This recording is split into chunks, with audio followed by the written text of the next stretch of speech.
The United States relies on immigrant workers. They are the backbone of many industries. Two of these industries are construction and agriculture.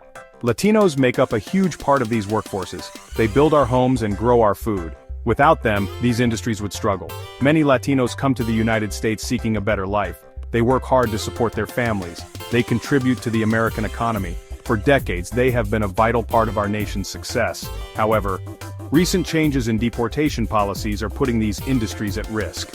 The new policies are making it harder for Latinos to live and work in the United States. This situation is creating fear and uncertainty in their communities.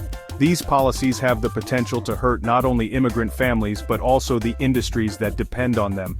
It is important to understand the consequences of these policies and to find solutions that benefit everyone. In January 2025, a new wave of deportations began. The government started removing thousands of immigrants from the country. On January 23rd alone, over 1,000 people were deported, according to the BBC.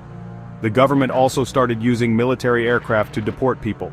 Over 5,000 people were flown out of San Diego and El Paso on these flights. The government made it easier to deport people who couldn't prove they had lived in the U.S. for at least 2 years. To enforce these new policies, 1,500 more troops were sent to the southern border. This brought the total number of troops there to 4,000. The government also made it harder for people to enter the U.S. without permission.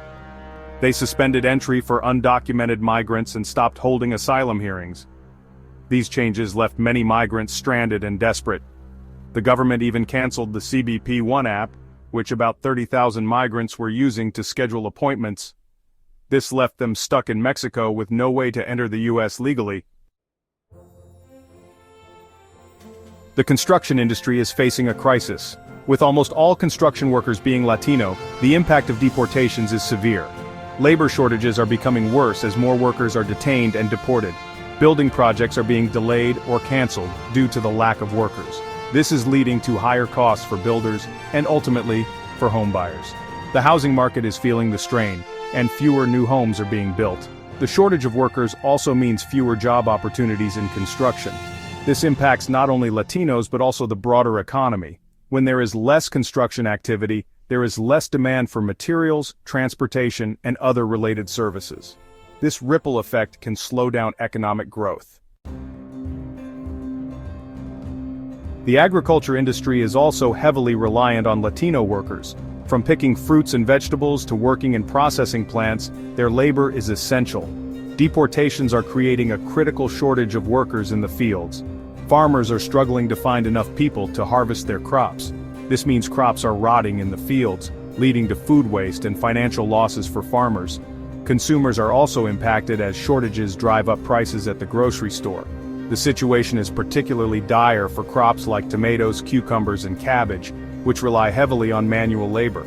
Without enough workers, these crops may become more expensive and harder to find. Deportations threaten the stability of the agriculture industry and the affordability of our food supply.